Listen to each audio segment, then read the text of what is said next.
Si c'est pas bon, on recommencera. Oui, mais moi aussi. Oui, si c'est pour moi, on votera le tout et puis c'est tout. Allez, on y va, moi je... Allez, on va sur quoi?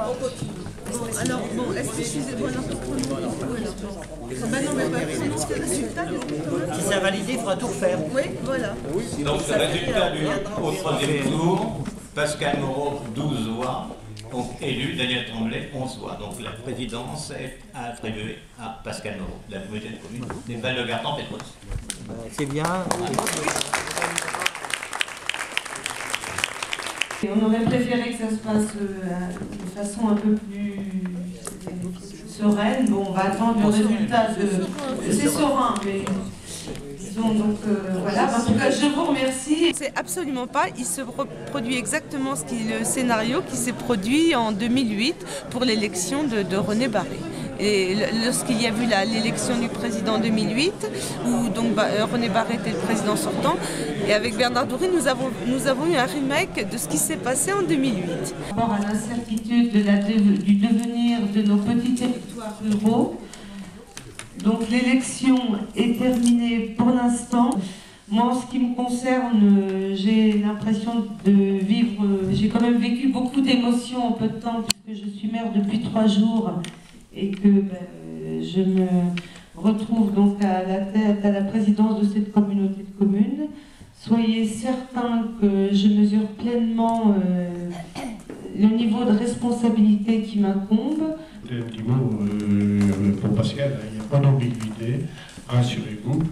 Je cherche pas d'ennui à Pascal, elle est élue, c'est le principal. De toute façon, on était d'accord, parfaitement d'accord, et on est complètement sur la même ligne, c'est-à-dire qu'on est là pour travailler ensemble. On n'est pas là pour se faire la guerre, loin de là. Et en plus, je suis pas un guerrier. Alors donc, même si je suis un ancien militaire, je suis pas un guerrier. Un mot sur le déroulement un peu particulier de cette élection. Décidément, les choses à Pleumartin... Enfin, c'est toujours un peu plus compliqué qu'ailleurs, mais c'est ce qui se passe toujours quelque chose. Mais c'est ce qui fait le charme du territoire. Et c'est ce qui fait aussi, je pense que c'est aussi révélateur de cette diversité, mais en même temps de la richesse du territoire. Et l'élection n'est pas encore validée pour autant. L'élection n'est pas validée. Et puis si elle est invalidée, nous recommencerons. Mais il n'empêche que dès demain matin, nous allons nous mettre au boulot et continuer, parce qu'il faut bien continuer. C'est ce que je disais tout à l'heure, c'est le bien-être de la population avant tout. Un vote blanc est considéré alors pour la première fois comme un vote exprimé apparemment? Écoutez, moi je me fie, alors effectivement, si l'on prend, lorsque vous avez 15 membres autour d'une table de conseil municipal, la majorité est à 8. Si vous avez 14 suffrages exprimés, la majorité est aussi à 8. Là, nous étions donc à 20, nous sommes 24. Donc la majorité absolue, c'est 13. Donc effectivement, la majorité absolue, on peut considérer, ça nous a été confirmé par la préfecture qu'elle était à 13. Nous sommes en démocratie, hein. Donc voilà, tout simplement, Madame Moreau a une voix supplémentaire à moi au 3e tour. Reste le petit litige du premier tour. Là, là, je ne sais pas, pour l'instant, la préfecture dit que le blanc compte.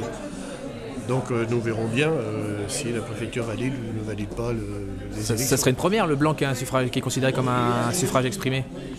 Ce serait une première, apparemment. Mais bon, moi, je ne suis pas assez connaisseur dans le mode de scrutin, dans le mode électoral, donc pour l'instant, la préfecture a décidé comme ça.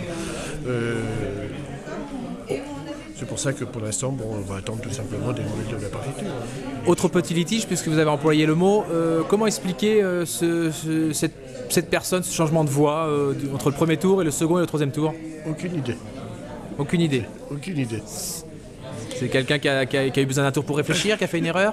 Je sais pas, là, j'avoue, aucune idée. Bon, il est vrai que moi j'ai des convictions, des valeurs que tout le monde ne partage pas dans le monde rural, mais bon, c'est comme ça, c'est la vie, mais aucune idée. Il y a eu le temps d'avoir des tractations entre le premier et le second tour? Non. Qu'est-ce qui peut expliquer comme ça subitement qu'on... Je sais pas.